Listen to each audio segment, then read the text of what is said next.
یا ایھا المدثر قم فانذر وربک فکبر۔ اب دیکھیے پہلا جہاں سے آغاز تھا ہمارا وہ انذار تھا، ہوش میں آؤ جاگو، القارعہ ملقارعہ وما ادراک ملقارعہ، یہ انذار تھا۔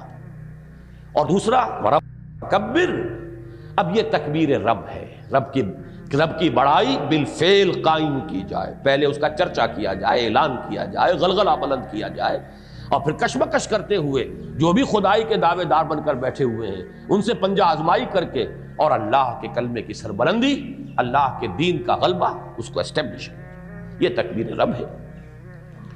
تو سورہ مدثر کا بھی ہمارا جو ہمارا مسلسل درس قرآن ہے، ابھی سورہ مزمل ہم نے ختم کی ہے، اگلا درس جو ہے سورہ مدثر کی ان 3 آیات ہی کا ہوگا انشاءاللہ۔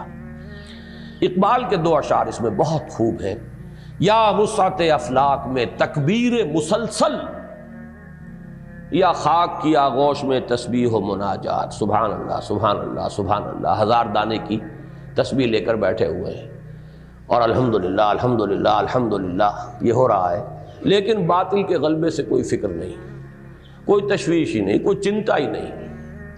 وہ یا خاک کی آغوش میں تسبیح و مناجات، اور وہ ہے اللہ اکبر، اس کا نعرہ۔ یا وسعت افلاک میں تکبیر مسلسل، یا خاک کی آغوش میں تسبیح مناجات، وہ مسلک مردان خودآگاہ خدا مست۔ دیکھیے دونوں الفاظ جو کل بھی آئے تھے، معرفت ربانی اور معرفت نفس، اپنے آپ کو پہچانو اور اپنے رب کو پہچانو، اپنی حقیقت، اپنی عظمت، اپنا مقام۔ تو وہ مسلک مردان خودآگاہ خدا مست، اور یہ مذہب ملا و جمادات و نباتات، یہ تسبیح و تحمید اور اس کی لمبی لمبی تسبیحیں، اور اس کے ساتھ یہ تو تسبیح کر رہا ہے کائنات کا ذرہ ذرہ، گھاس کا تنکا بھی پڑا ہوا تسبیح کر رہا ہے، ہر شے یسبح للہ ما فی السماوات و ما فی الارض۔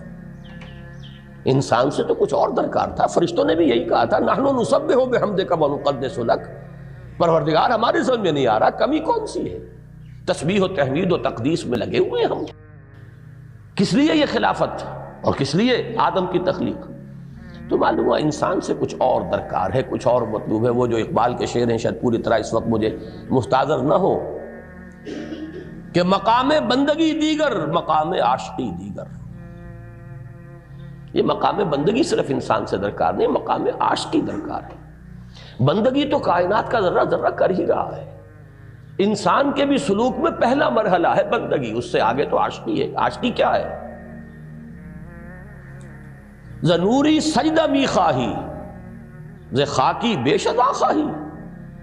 نوری مخلوق سے، ملائکہ سے تو سجدہ چاہیے، تسبیح چاہیے، تحمید چاہیے، اور خاکی انسان سے کچھ اور چاہیے۔ چنا خود را نگہداری کہ بائی بے نیازی ہا، شہادت بر وجود خود ز خون دوستاں خواہ۔ بندوں سے تو درکار یہ ہے کہ اب میری راہ میں آؤ، جنگ کرو، گردنیں کٹواؤ، خون دوستاں، اپنے دوستوں کے خون سے اپنے وجود پر شہادت چاہیے تجھے۔ بندوں سے یہ درکار ہے، اس خاکی وجود سے اور نوری وجود سے صرف سجدہ اور تسبیح و تحمید، وہ مقام بندگی ہے، یہ مقام عاشقی ہے۔ مقام بندگی دیگر مقام عاشقی دیگر، ز نوری سجدہ می خواہی، ز خاکی بے شذاں خواہی، چنا خود را نگہداری کہ بائی بے نیازی ہا، شہادت بر وجود خود ز خون دوستاں خواہی۔ بہرحال یعنی اللہ تعالیٰ کی کبریائی کا اقرار و اعلان اور اس کی حاکمیت مطلقہ کا بالفعل قیام و نفاذ۔ اب یہ 2 چیزوں کو نوٹ کر لیجئے۔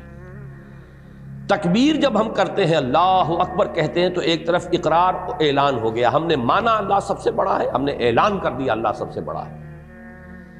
لیکن اگلا مرحلہ یہ ہے اس اقرار اور اعلان کی تنفیذ، واقعتاً اللہ بڑا ہو جائے، صرف تمہارے کہنے کے اندر بڑا نہ رہے، پورا نظام زندگی اس کے حکم کے تحت آ جائے۔